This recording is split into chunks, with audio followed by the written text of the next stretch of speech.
Appalachian sunrise meets my skin.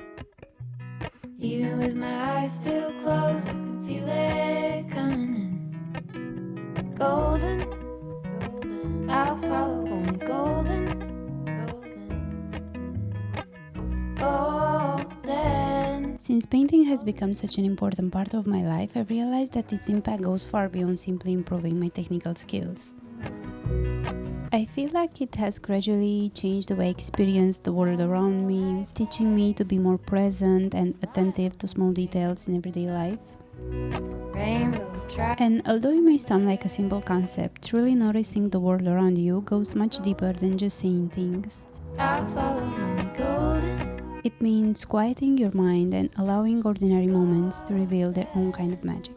Golden things. Seeing everything as a little poetry and noticing the beauty of everyday things will not only nurture creativity, but also make you more appreciative of life itself and the quiet moments that often go unnoticed. Golden, I'll follow only golden, golden, golden.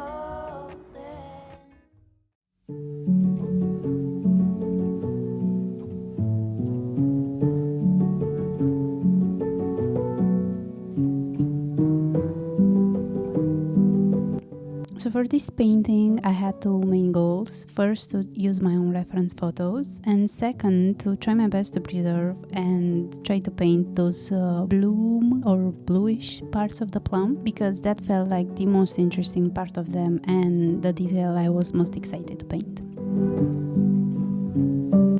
I started with a simple sketch to make sure the composition and placement fell right on the canvas, and then began mapping out the shadow shapes. I'm still very much in the process of learning and experimenting, and I know I'm still far away from the level of skill and artistic style I hope to eventually achieve.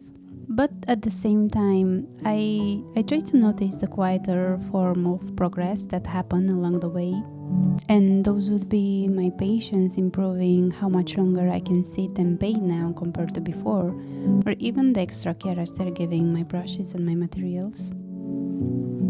And tying this back to the main idea of the video, the art of noticing, I think it's just as important to notice the things that are not tangible, but that slowly reveal themselves through your own behavior and habits.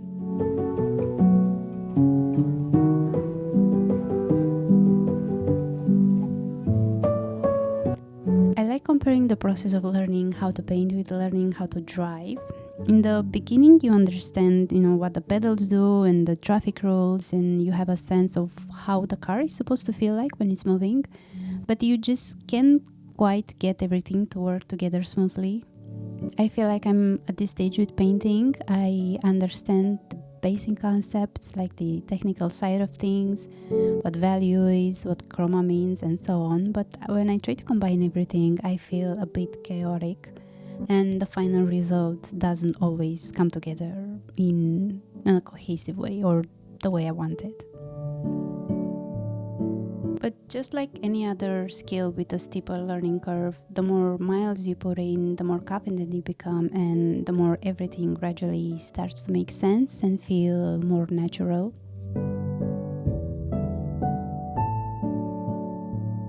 Before starting this piece, I was looking at the artworks of Julian Mero Smith, who paints a lot of still lifes. I really like his style, and I enjoy observing how other artists approach still life compositions like this, especially with fruits.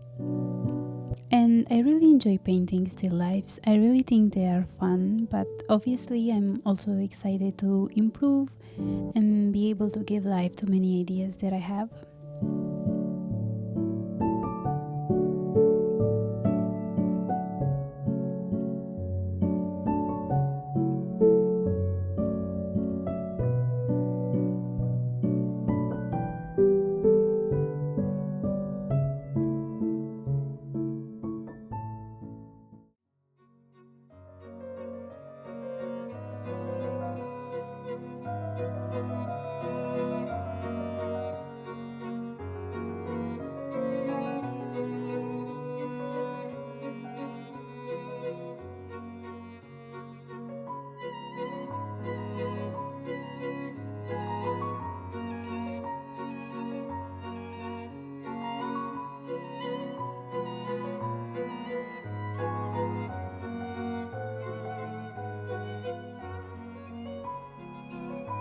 Lately, I've been trying to take my own reference photos. It's been really fun and also a great way to learn how to compose things and play with light and shadows.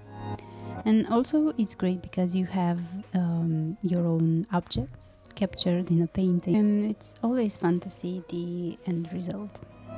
I did some various arrangements with some fruits and different objects that I feel I could paint, and I thought they were interesting.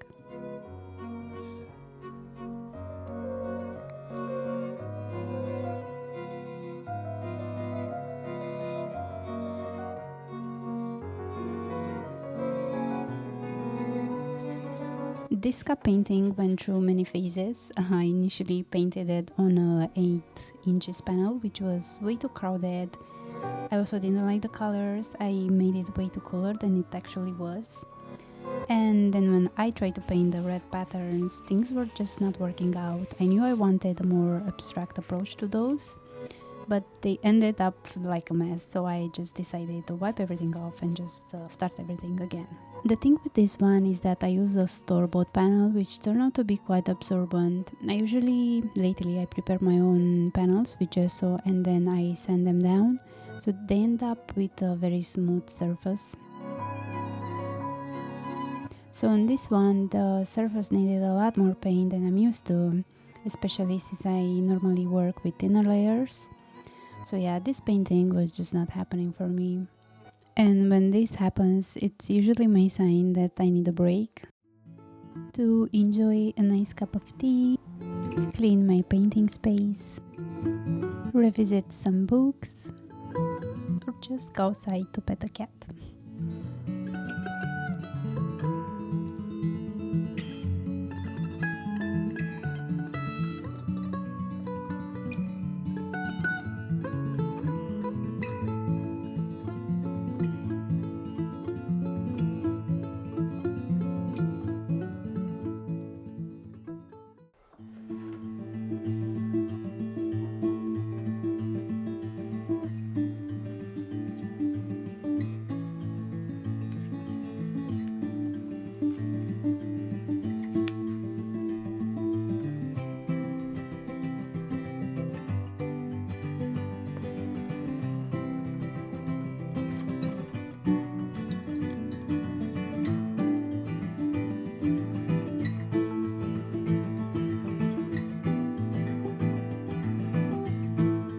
This was honestly the most fun to paint. The moment I took the photos, I was super excited to paint it. As usual, I started with a drawing done in alizarin crimson and raw umber, and then I left it to dry, and once completely dried, I applied a layer of what I think it's called a couch. I adore paintings that have a draping object of the canvas. I love fabric paintings, but they can be quite tricky to paint. I heard many artists say that painting fabric it's actually a great exercise because it teaches you how to observe folds, light, shadows, and subtle value shifts.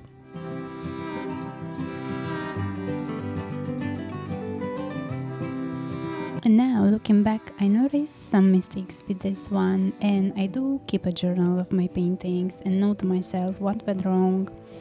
So for this one, I wish I paid more attention to the drawing, and at some point I started to push and pull the painting way too much and kind of lost a bit of the initial structure, especially with the ellipse, the pair on the left, and also the folds. They don't look very convincing to me. And with this journal I mentioned earlier, I try to use it almost like a feedback system and a guide for what to focus on next. I also watch a lot of other artists paint and take notes on the way they approach things, how they handle backgrounds, for example, how much texture they use, what brushes they choose, and other small decisions like that. One other thing that I noted for myself was the use of liquid, which has been my go-to medium so far. I don't think I've been using it quite correctly, and sometimes I really dislike the slightly plasticky feeling it can give to the painting. But again, that's probably more about my technique and how I'm using it. So I decided to change it because I also suspect it's the reason why I have terrible headaches after a painting session.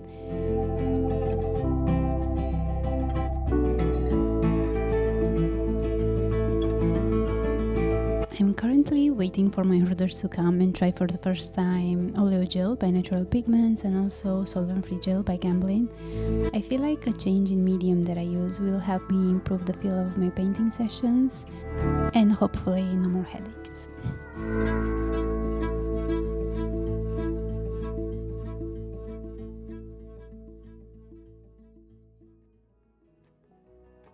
Gold words,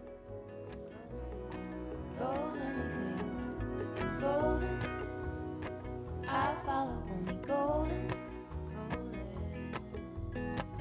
golden, golden things,